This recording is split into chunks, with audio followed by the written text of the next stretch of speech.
डर, दर्द और त्याग का सबसे भयानक इम्तिहान। जब एक तरफ मेहरा की आत्मा फंसी है उस भयानक लोक में जहां न स्वर्ग है न नर्क, वहीं दूसरी ओर आयान अपनी जान की बाजी लगाकर कूद पड़ा है मौत के मुंह में, बस एक ही मकसद के साथ, मेहरा को वापस लाना।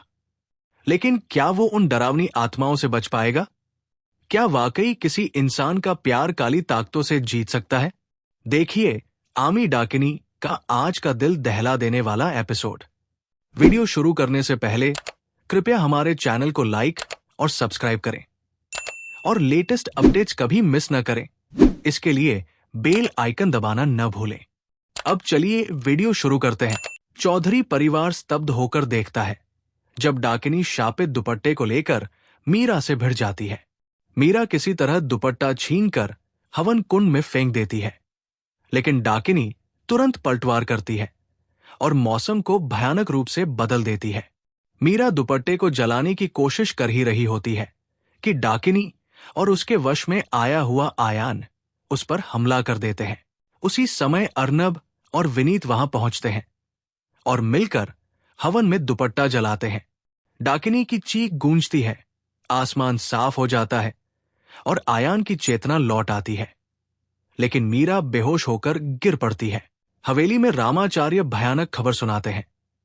डाकिनी ने मीरा की आत्मा को स्वर्ग और नर्क से परे किसी भयंकर लोक में कैद कर लिया है और उसका शरीर ज्यादा समय तक जिंदा नहीं रह पाएगा।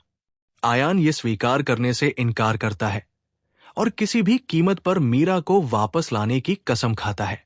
उधर विपिन और उनका परिवार डाकिनी की राख को रक्त से सील कर एक विशेष स्थान पर बंद कर देते हैं और कसम खाते हैं कि अब कभी उसका नाम नहीं लेंगे।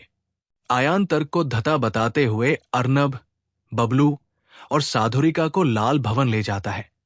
उसे पूरा यकीन है कि वहीं से जवाब मिलेगा, लेकिन जब बाकी लोग उसके साथ जाने से मना करते हैं तो वो उन्हें बाहर बंद कर देता है, केवल बबलू को छोड़कर, जिसे वो आदेश देता है कि उसे जिंदा दफना दे।